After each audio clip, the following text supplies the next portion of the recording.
평안하십니까? 오늘은 4월 13일 부활절 다음 날입니다. 어제 부활주일 예배 어떻게 잘 들으셨나요? 저는 계속 스크린으로 보고 또 카메라만 보고 있기 때문에 궁금합니다. 어떠신지. 지난번에 한번 금요일 예배 때 예배 드리는 모습 한번 사진으로 찍어서 보내주세요 그랬었는데 여러 가지 다양한 모습들이 있어서 참 좋았습니다. 어제 부활주일 예배 가족들과 함께 드리고 또 가까운 사람들 같이 예배 드리셨을 텐데 어땠는지, 그 감정이 어땠는지, 느낌이 어땠는지 한번 좀 남겨주시면 좋을 것 같아요. 그럼 저도 어땠구나, 우리 교우들이 어떤 마음을 느꼈구나, 예배가 어땠구나 하는 부분들을 느낄 수 있을 것 같습니다.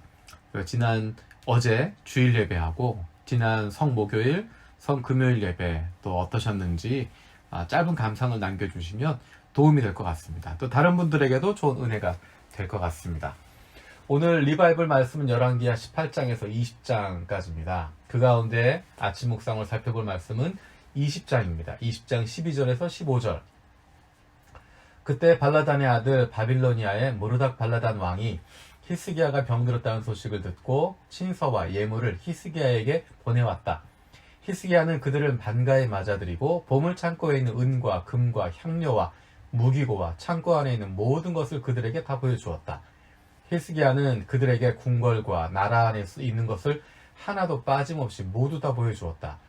그때 이사야 선지자가 히스기야에게 와서 물었다. 이 사람들은 무슨 말을 하였습니까? 이 사람들은 어디에서 온 사람들입니까? 히스기야가 대답하였다. 그들은 먼 나라 바빌로니아에서 온 사람들입니다. 이사야가 또 물었다.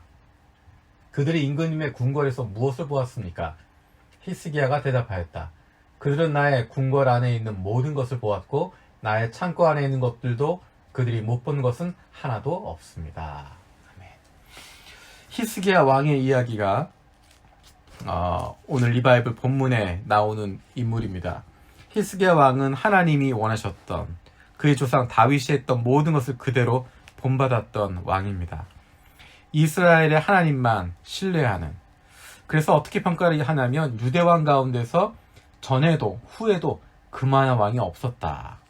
그래서 어디를 가든지 주님께서 그와 같이 하심으로 그가 늘 성공했다. 다윗에게 썼던 표현들이 그대로 표현되고 있는 사람입니다. 그리고 하나님의 이름이 멸시받는 것, 모욕받는 것에 대해서는 도저히 참을 수 없는 그런 뜨거움을 가지고 있는 사람이었습니다. 18장, 19장에 여러 가지 이야기들이 지나가고 20장에 가면 그 히스기야가 병에 들게 됩니다. 병이 들어서 거의 죽게 되었습니다. 예언자 이사야를 통해서 말씀하십니다. 네가 죽게 됐으니까 이제 정리해라. 네 집안일을 다 정리해라. 다시 회복되지 못할 거다. 그랬더니 히스기야가 간절하게 하나님께 기도합니다. 얼굴을 벽 쪽에 돌리고 주님께 간절히 기도합니다. 내가 그동안 했던 순전하게 온전한 마음으로 순종했던 것, 주님 보시기에 선한 일 했던 것 기억해 주십시오. 한참 울면서 간절하게 기도합니다. 그랬더니 하나님께서 8절에서 11절 내용 가운데 그를 고쳐주시는 장면이 등장하게 됩니다. 하나님께서 그를 고쳐주십니다. 살려주시겠다. 그때 히스기야가 물어봅니다. 그 증거가 뭡니까? 내가 그 증거를 보여주십시오. 그래서 이야기하는 것이 뭐냐면 해 그림자를 10도 뒤로 물러나게 해달라는 것입니다. 그래서 해가 움직이는 놀라운 기적을 보이게 됩니다. 그 기적은 하나님께서 히스기야를 고치셨다라고 하는 것, 그것에 대한 증거로서 해시계가 움직이는, 해의 그림자가 10도가 뒤로 물러나게 되는 그런 증거를 보여주십니다. 얼마나 놀라운 이야기입니까? 그것에 이어지는 이야기가 오늘 읽었던 12절에서 15절에 있는 이야기입니다. 앞에 있는 내용들을 보면 히스기야는 정말 다윗 같은 사람이었고 하나님은 너무너무 사랑한 사람이었고, 그런데 그가 죽게 되었을 때 하나님 앞에 간절히 기도했고 하나님이 히스기야를 고쳐주십니다. 얼마나 놀라운 영적인 성취가 아닐 수 없습니다. 얼마나 놀랍습니까? 얼마나 큰 기쁨에 이르게 되어 있습니까? 그런데 그 다음에 이어진 것이 바벨론에서 사신들이 오게 됩니다. 히스기야가 병들었다는 소식을 듣고 바벨론 왕 무로닥 발라단 왕이 그 사절단을 보내게 됩니다. 편지와 예물들을 보냅니다. 외교적인 관례로 보낸 것처럼 보이겠지만 사실은 그 땅을, 이스라엘을, 유다를 정탐하기 위한 마음들이 있습니다. 근데 히스기야는 그 사절단 이야기를 듣고 너무너무 좋아합니다. 너무너무 기뻐하고 너무너무 즐거워하면서 모든 것들을 다 보여줍니다. 이것저것 다 보여줍니다. 보여줄 수 있는 것 다 보여줍니다. 그의 창고에 있는 것들, 보물 창고에 있는 은과 금과 향료와 또 무기와 창고 안에 있는 모든 것들을 다 보여줍니다. 궁궐과 날 안에 있는 것들, 모든 것을 다 자랑하면서 보여주고 있습니다. 그게 실수였습니다. 이사야 선지자는 지적합니다. 그것 때문에 히스기야의 아들이 바벨론 포로로 잡혀가게 된 일이 일어날 거다. 오히려 그렇게 자랑하고 남에게 탐심을 불러일으키게 할 만했던 것들, 시기와 질투를 불러일으키게 할 만했던 것들, 이런 것들 때문에 말하거나 보여주거나 하는 것, 거기서 신중하지 못했던 것 때문에, 올바르게 판단력을 유지 못했던 것 때문에 이런 문제가 생길 것이다 라고 이야기합니다. 히스기야도 거기에 동의하게 됩니다.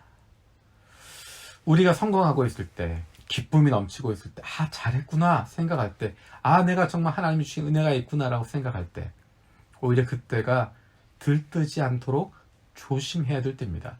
평정심을 유지한다고 하는 것, 판단력을 유지한다고 하는 것, 얼마나 중요한지 모릅니다. 우리가 기도해야 될 제목이 바로 그런 것입니다. 하나님, 내가 언제나 중심을 잡고 감정에 휩싸이지 않게 해주십시오. 감정에 휩싸여서 쉽게 왔다 갔다 하지 않게 하시고 바르게 판단하고 행동할 수 있도록 신중하게 해주십시오. 그것이 우리의 기도의 제목이 되어야 할 것입니다. 일이 잘 되고 내가 원하는 대로 이루어질 때도 감정에 휩싸이기 쉽고 판단력을 잃어버리기도 쉽고, 반대로 일이 힘들고 어려울 때, 고난을 당하고 환난을 당하고 있을 때도 판단력을 잃어버리고 감정에 쉽게 휩싸여 버릴 수 있습니다. 어떤 상황이든지 감정에 휩싸이지 않고 중심을 잡을 수 있도록, 올바르게 판단하고 행동할 수 있도록 신중함이 우리 가운데 있게 해달라고 기도하고 그런 삶을 살아갈 수 있는 저와 여러분들 되어주길 원합니다. 기도하겠습니다. 살아계신 아버지 하나님, 감사드립니다. 어제는 부활주일이었습니다. 죽을 수밖에 없는 우리들, 죽어있는 우리들 생명 주시기 위하여 이 땅에 오시고 십자가에 달려 죽으시고 우리 위하여 부활하신 주님, 감사드립니다. 우리가 그 은혜로 날마다 살아가게 하여 주시옵소서. 히스기야의 모습을 보면서 우리의 모습을 돌아봅니다. 하나님, 어떤 상황에서든지 성공해서 좋을 때나 실패해서 어려울 때나 감정에 휩싸이지 않고 언제나 중심을 잡을 수 있게 하여 주시옵소서. 섣부르게 판단하는 것이 아니라 올바르게 판단하고 행동할 수 있도록 하나님의 말씀 가운데 세워지는 신중함이 우리 가운데 있게 하여 주시옵소서. 감사드리고 예수님의 이름으로 기도드립니다. 아멘. 오늘도 3가지 중보기도 제목 가지고 기도하시기 바랍니다. 첫 번째는 우리의 매일의 삶 속에서 감정에 휘둘리지 않고 올바르게 판단하고 행동할 수 있는 주님 안에서의 신중한 삶을 살아가게 하여 주시옵소서. 두 번째로 우리 교회가 새로운 자치회를 통하여서 하나님의 마음과 뜻을 알고 행할 수 있는 주님이 기뻐하시는 교회가 되게 하여 주시옵소서. 세 번째로 코로나19로 인해서 육체적으로 경제적으로 어려움 겪고 있는 사람들 주님 불쌍히 여겨주시고 회복시켜 주시고 속히 안정되게 하여 주시옵소서. 우리의 신앙의 근본으로 하나님의 말씀으로 우리 아버지 되신 하나님 향해서 점프할 수 있는, 달려갈 수 있는, 힘있게 나아갈 수 있는 4월 되시기를 축복합니다. 스프링 아드폰테스.